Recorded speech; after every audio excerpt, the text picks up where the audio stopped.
Hello friends, welcome back to another video. आज के इस वीडियो में मैं आपसे डिस्कस करूंगा इंडियन पॉलिटी से रिलेटेड एक इम्पॉर्टेंट क्वेश्चन और उस इम्पॉर्टेंट कंसेप्ट से रिलेटेड कुछ important and crazy facts.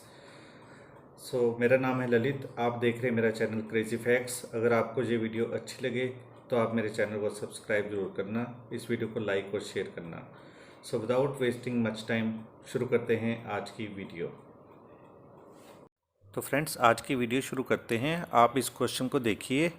The question is consider the following statements regarding DPSP. DPSP means directive principles of state policy. First is the principles spell out the socio economic democracy in the country. Second is the provisions contained in these principles are not enforceable by any court। यानी जो directive principles of state policy है उससे related question है। और ये question इसके बारे में ये 2 पॉइंट्स दिए हैं और हमसे ये क्वेश्चन क्या पूछ रहे हैं, which of the statements given above are correct. First choice is one only, यानी इसमें जो फर्स्ट चॉइस है that is only correct. Second is two only, means जो सेकंड ऑप्शन दिया है वो करेक्ट है। थर्ड दिया है बोथ 1 एंड 2, यानी बोथ ऑप्शंस करेक्ट हैं। और फोर्थ चॉइस है नाइदर 1 नॉर 2। तो फ्रेंड्स, ये जो क्वेश्चन मैंने पिक किया है ये 2015 के यूपीएससी के क्वेश्चन पेपर से पिक किया है। तो काफ़ी इंपॉर्टेंट क्वेश्चन है और कंसेप्ट भी काफ़ी इंपॉर्टेंट है directive principles of state policy का। सबसे पहले मैं आपको इसका आंसर बता रहा हूँ और इसके बाद हम इस कंसेप्ट को अंडरस्टैंड करते हैं और directive principles of state policy के रिलेटेड कुछ इंपॉर्टेंट जो फैक्ट्स हैं, पॉइंट्स हैं, वो डिस्कस करते हैं जिससे कुछ भी क्वेश्चन फ्रेम किया जा सकता है। तो फ्रेंड्स, इसका आंसर है चॉइस सी, बोथ 1 एंड 2। यानी डायरेक्टिव प्रिंसिपल्स के जो भी प्रिंसिपल्स हैं वो हमारी कंट्री के जितने भी सोशियो इकोनॉमिक डेमोक्रेसी के बारे में जो प्रिंसिपल्स हैं उसके बारे में बनाए गए हैं। सेकंड इज़ जो भी directive principles of state policy के जो भी प्रिंसिपल्स हमारे कॉन्स्टिट्यूशन में दिए गए हैं उनको किसी भी कोर्ट में एनफोर्स नहीं किया जा सकता। यानी हम कोर्ट में इस पॉइंट को लेकर कोई भी नई केस नहीं कर सकते कि आप इन प्रोविज़न्स को एनफोर्स करो और लागू करो। हम इस कंसेप्ट को थोड़ा सा डिटेल में समझते हैं और इसके कुछ पॉइंट्स को अंडरस्टैंड करते हैं। तो फ्रेंड्स, अब हम डिस्कस करते हैं directive principle of state policy के रिगार्डिंग कुछ इंपॉर्टेंट पॉइंट्स। सबसे पहले, डायरेक्टिव प्रिंसिपल्स हमारे कॉन्स्टिट्यूशन के कौन से पार्ट में हैं?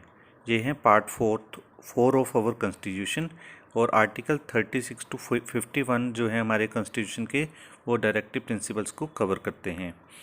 सेकंड वेरी इंपॉर्टेंट जो पॉइंट है वो directive principles of state policy का जो आइडिया है हमारे कॉन्स्टिट्यूशन में इनको इनकॉर्पोरेट किया गया है। ये आइडिया हमारे कॉन्स्टिट्यूशन मेकर को कहाँ से आया? उन्होंने ये पॉइंट आयरिश यानी कि आयरलैंड के कॉन्स्टिट्यूशन से इस पॉइंट को उठाया था। और एक और इम्पॉर्टेंट पॉइंट है कि आयरलैंड ने अपने कॉन्स्टिट्यूशन में ये आइडिया स्पेन के कॉन्स्टिट्यूशन से लिया था।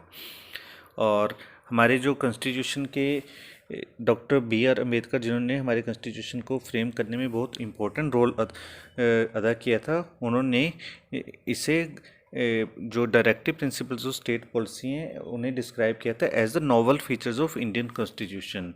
और एक और इम्पोर्टेंट पॉइंट है कि जो ग्रैनविले ऑस्टिन हैं जो कि एक फ़िलासफ़र हैं, उन्होंने इसे as directive principle of state policy को as conscience of the Indian constitution के रूप में डिस्क्राइब किया है। ये कुछ इंपॉर्टेंट पॉइंट्स हैं। हम कुछ और पॉइंट्स भी अगली स्लाइड में अभी डिस्कस कर रहे हैं।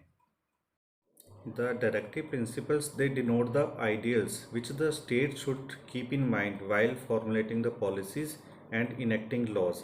यानी स्टेट जब भी कोई लॉज बना रही है, कोई पॉलिसी इनेक्ट कर रही है, तो वो directive principles of state policy को ध्यान में रखते हैं, उनके लिए एक इंस्ट्रक्शंस के रूप में काम करते हैं। Another important point regarding directive principles is that they constitute comprehensive economic, social and political program for a modern democratic state because India is a modern democratic state। इसमें जितने भी इकोनॉमिक प्रोग्राम्स हैं, सोशल प्रोग्राम्स हैं, political programmes हैं, उसके लिए directive principles एक भूमिका तैयार करते हैं कि हमें एक मॉडर्न डेमोक्रेटिक स्टेट में जितने भी सोशल प्रोग्राम्स बनाने हैं, कोई इकोनॉमिक प्रोग्राम बनाने हैं सोसाइटी के लिए, तो डायरेक्टिव प्रिंसिपल्स एक गाइडेंस की तरह काम करते हैं। These aim at realizing the ideals of justice, liberty, equality and fraternity as given in preamble of Indian Constitution। यानी जो इंडियन कॉन्स्टिट्यूशन का जो प्रियम्बल दिया गया है उसमें कुछ आइडियल्स दिए गए हैं, justice, liberty, equality and fraternity. उन आइडियल्स को एक्चुअल लाइफ में रियलाइज़ करने के लिए डायरेक्टिव प्रिंसिपल जो स्टेट पॉलिसी है एक फ्रेमवर्क की तरह काम करते हैं। The last not the least very important point regarding the DPSP is that they are not justiciable in nature.